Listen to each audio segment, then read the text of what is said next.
అదరగొట్టే కారం రంగు రుచి ఆచి కారం పొడి.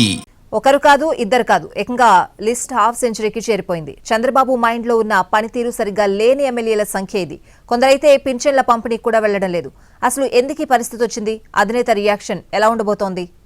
జనంలో తిరగండి, యాక్టివ్గా ఉండండి, సమస్యల్ని పట్టించుకోండి. ఇది తరచూ ఎమ్మెల్యేలకు చంద్రబాబు చెప్పే మాట. కానీ చాలామంది అధినేత మాటల్ని చెవికి ఎక్కించుకోవడం లేనట్లు కనిపిస్తోంది. తాజాగా 48 మంది ఎమ్మెల్యేల పనితీరు ముఖ్యమంత్రికి విసుగు తెప్పించింది.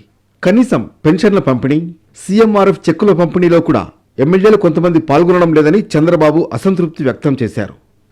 ప్రభుత్వం చేస్తున్న ప్రతి పని జనంలోకి వెళ్లాలని చెబుతున్నారు చంద్రబాబు. కానీ ప్రస్తుతం కొంతమంది ఎమ్మెల్యేల పరిస్థితి ఎందుకు భిన్నంగా ఉంది?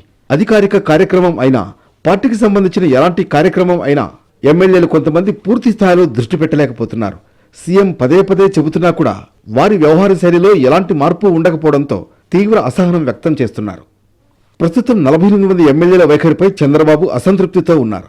వీరిలో యార్లగడ్డ వెంకట్రావు, కావ్య కృష్ణారెడ్డి ఉన్నట్లు టాక్ నడుస్తోంది. ఇప్పటికే చాలా అంశాల్లో సీఎం చంద్రబాబు ఎమ్మెల్యేలపై అసంతృప్తిగా ఉన్నారు.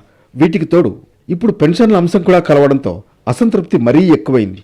ఇలాంటి వారు లిస్ట్ సిద్ధం చేసి పెట్టుకున్న చంద్రబాబు వారికి స్పెషల్ క్లాస్ తీసుకునేందుకు రెడీ అవుతున్నట్లు పార్టీ వర్గాలు చెబుతున్నాయి. మరోవైపు ఇప్పటికే వారి నుంచి వివరణ కూడా కోరారు అధినేత. ఇటు కార్యకర్తల విషయంలో కూడా కొందరు ఎమ్మెల్యేల వైఖరి సరిగా లేదని ఫిర్యాదులు అందాయి.